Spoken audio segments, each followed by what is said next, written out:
Now you got to read yours and I'll read the last We're one. getting rid of the script. Don't want to talk about that one. Doesn't seem podcast friendly.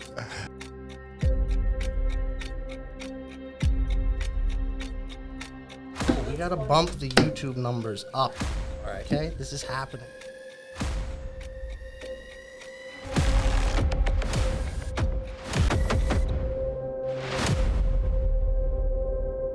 Welcome back to our 6th episode of Beneath the Surface. Today is not going to be your typical episode. I will be taking over as your host. The last couple of episodes, the ratings weren't too good, so we decided to spice it up a little bit this time. Get a little more activity. Troy Mackey will be our guest today.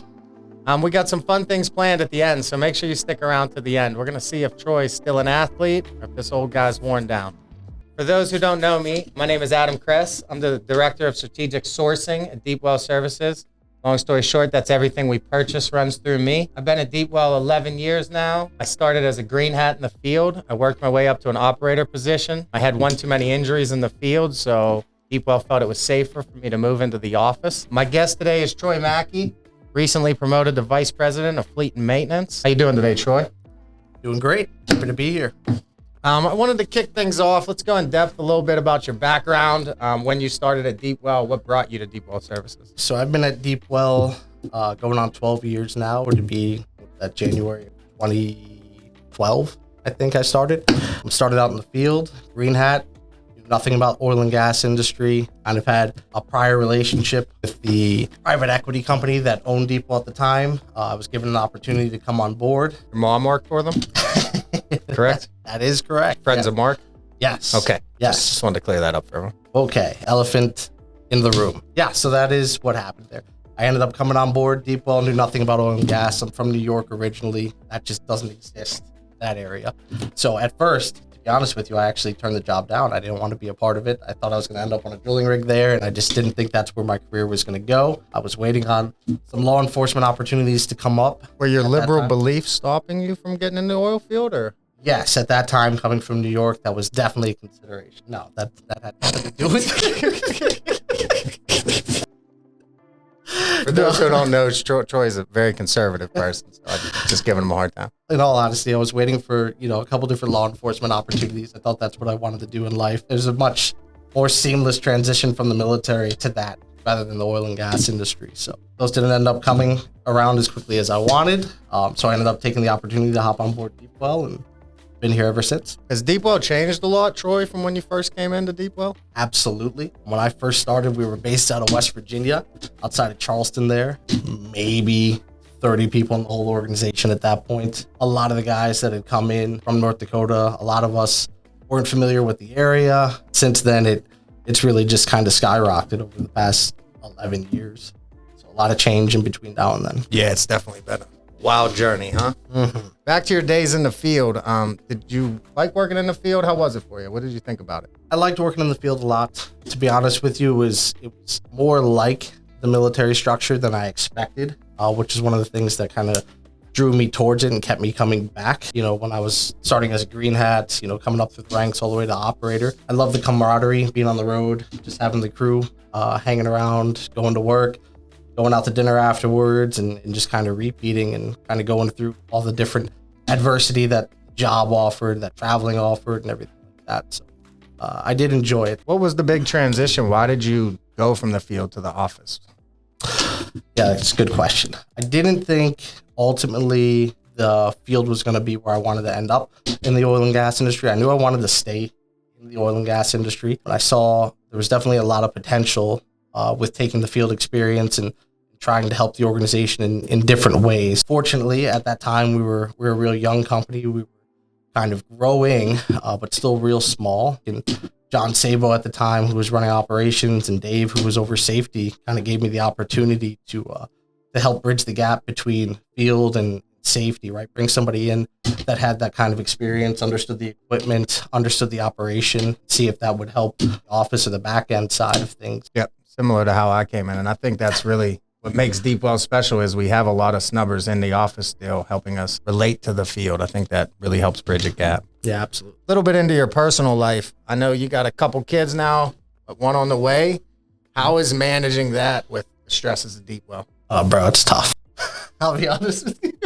Yeah, I've been there. I understand. Yeah, you've got 4 kids. I've got 2. I've got a 4-year-old baby girl, Vivian, and a 2-year-old son, Troy. And then my wife is due with our 3rd.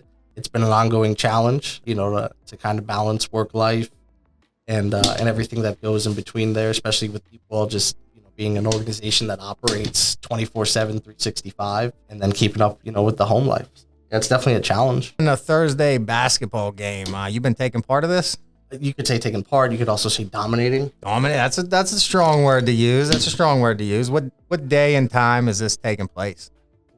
So that is at Thursday, Merrill YMCA, Cranberry, Pennsylvania. Rose E. Snyder YMCA. That's right. 6 a.m. in the morning. Anybody that wants to show up, participate, AKA. This is a challenge. We're just throwing it out there. This is a challenge to you, the listener. Okay, show up.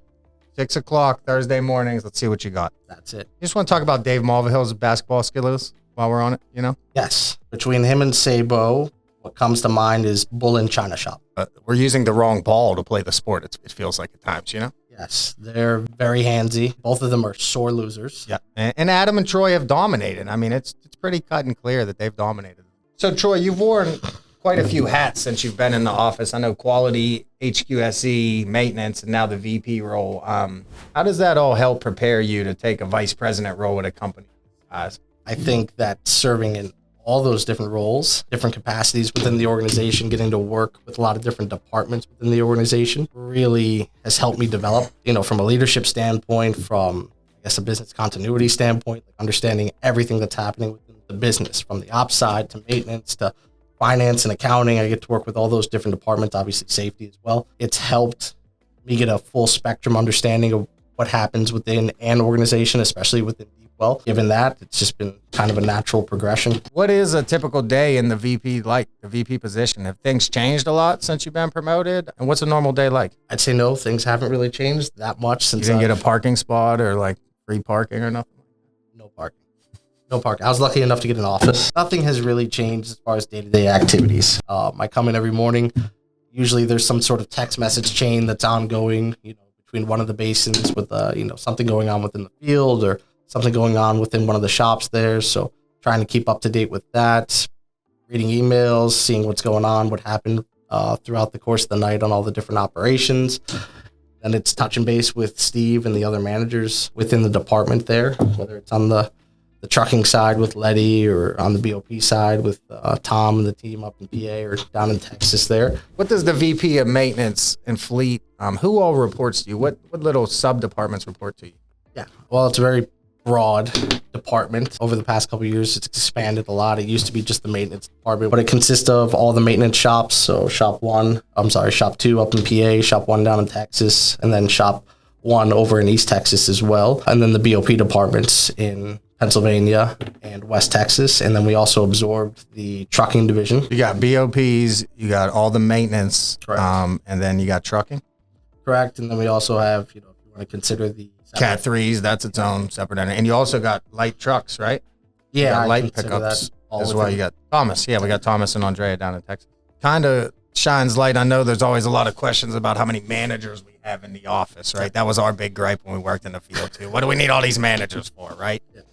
But if you look at how much you guys are handling there, I'd say you need a manager for every one of those departments. What are you most excited about in the future at Deepwell? I think what I'm most excited about is just the projection, the trajectory that this company is on, right? The organization as a whole just has so much potential going forward, right? With some of these JVs that are going to come up between Saudi and the super separator that'll be here domestically, just the rig growth that appears to be on the table, for the domestic fleet and the operations here. I think that's what I look forward to most, right? Just continuing to scale this organization, continue to operate, obviously, in PA, West Texas, East Texas, get the Haynesville fully firing. That'll be good for everybody. But then we look at, what's next after that, right? Is it continue to expand, get more steady in the Rockies and the Bakken? What happens there? I don't know. Not really in that day to day, but the potential is definitely there. All right, Troy. Well, thank you for joining us today on Beneath the Surface. We've really enjoyed hearing about your experience, growth at Deepwell, personally and professionally. Stick with us, though. We're going to travel to a little a little surprise location, and me and Troy are going to compete for $50 in swag points, and take down the title of the best athlete at Deep Well. We'll see who's going to win it, Troy. So I'm going to win it.